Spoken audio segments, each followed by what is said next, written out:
Фокус внимания қазіргі замандағы сіздің ең құнды, ең бағалы валютаңыз. Оны жаттықтыру өте маңызды. Сіз өзіңіздің зейініңізді осы моментте, осы шақта ұстау арқылы өзіңіздің барлық сұрақтарыңыздың жауабын бейсанадан ала аласыз. Былайша адамдар стресске, тревогаға кіріп кетеді, немесе өткен шақта, болашақтағы кетіп қалады да өзінің нақты бейсанадағы үнін естімейді. Неге адамдар инсайт алдым деп жатады? Ол өзінің бейсанадағы сұрақтарының жауабын алғаны, яғни осы моментте болып, тыныштықта болған кезде сіз өзіңіздің бейсанадағы өзіңіздің барлық сұрақтарыңыздың жауабын ала аласыз.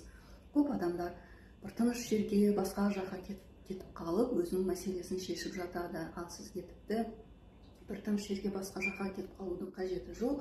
Тек қана осы моментте болу арқылы өзіңіздің бейсанаңыздың үнін ести аласыз. Ал екіншіден, бұл зейін фокусыңыз сіздің қайда болса, энергияңыз сонда.